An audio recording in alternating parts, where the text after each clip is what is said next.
सम्माननीय भक्त सज्जनों एवं भक्तिमती माता बहनों, 1982 या 83 की बात होगी।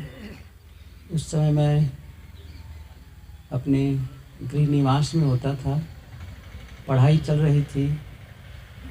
पूज्य गुरुदेव सद्गुरु श्री अभिलाष साहब जी का एक कार्यक्रम था। मेरी जन्मभूमि से कुछ किलोमीटर दूर ही जाना हुआ।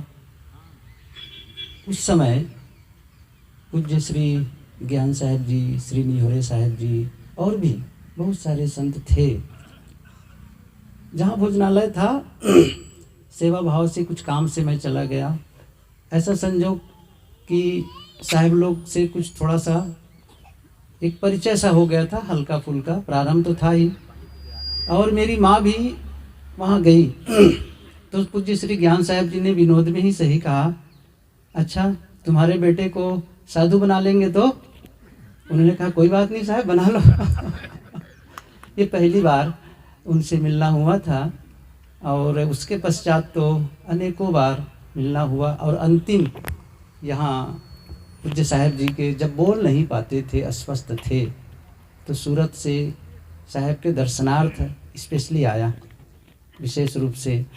और शायद साथ में रहे महेंद्र साहब वगैरह। जब मैंने कहा कि मैं सूरत से आया हूँ गुरुभूषण, तो ऐसा मुस्कुराए, शायद वो वीडियो अभी भी होना चाहिए देखे होंगे। और जब मैंने कहा कि साहब जी मुझे आशीर्वाद दीजिए, मैं अब जाने का वक्त हो गया है। ये कुछ बातें थी, लेकिन उनके जीवन के संबंध में, उनके व्यक्तित्व के संबंध में यहाँ जितने बैठे हैं सब सुपरिचित हैं, सुपरिचित हैं, महत्वपूर्ण हैं।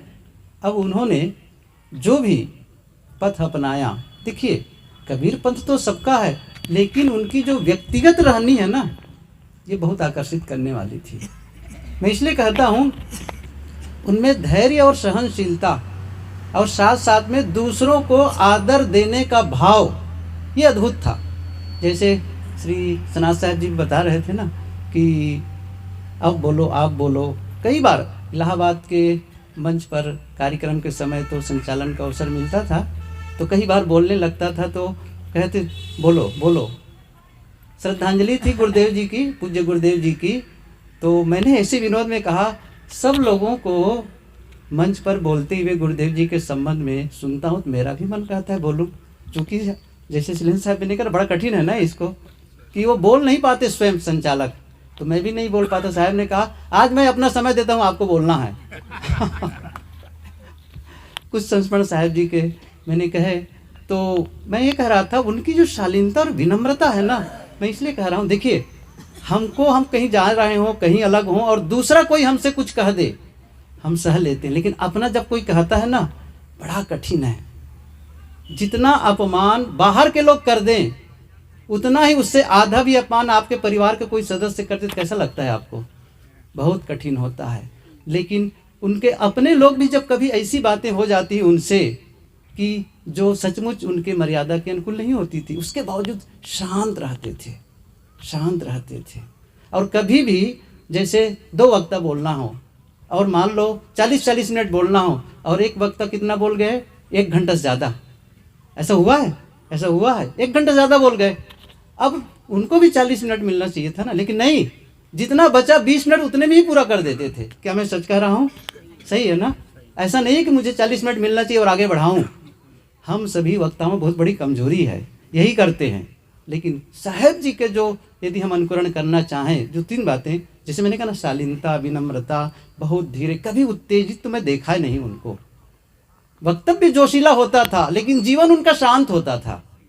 इसलिए वो चीज़ हमारे जीवन में आ जाए तो सचमुच हम सही श्रद्धांजलि मनाएं। और अब जो पूज्य साहब जी के निर्वाण के पश्चात जो हमारे साथी लोग हैं, जैसे श्री शास्त्री साहब जी, महेंद्र साहब जी और भी साथी हैं, उन लोगों से निवेदन है, उनके गुणों को लेकर के, उनके बताए पथ पर चलकर आश्रम के आगे संचालन हो और भक्तों का जुड़ाव बना रहे और संतों का आना जाना बना रहे। ये गुण अपने जीवन में ले आएं और ताकि यहाँ पर जो संबंध है आश्रमों का, विभिन्न आश्रमों और भक्तों का, वो प्रवाह बना रहे। समय समय से कार्यक्रम हो, समय से आप जाएं, समय से भक्तों को बुलाएं, तो फिर क्या होगा, आश्रम का प्रवाह बना रहेगा। तो कम से कम साहेब जी की याद बनी रहेगी। ये सब मेरा निवेदन है, और आप सब भक्तों से भी निवेदन है कि आप सब आएँ समय समय से आश्रम में। संतों से कोई बात हो गई, आप उन्हें सुझाव दें, और संतों का भी दायित्व है भक्तों से सलाह लें ताकि वो सही पथ पर चल सके। कोई जरूरी क्या संत हो गए तो उनसे गलती नहीं होगी, उनसे भी होती है। तो भक्तों का दायित्व होता है कि आप सब उन संतों को सही निर्देश दें कि साहब ऐसा नहीं, इसको ऐसा करना है, ऐसा करना है।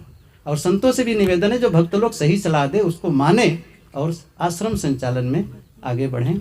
मैं समझता हूँ पूज्य श्री साहब जी के प्रति हम सभी यदि उनके पथ पर चलते हैं सही श्रद्धांजलि होगी। मैं विनम्रता पूर्वक उनकी यादों में अपनी श्रद्धांजलि समर्पित करता हूँ। बोलिए सद्गुरु कबीर साहेब की।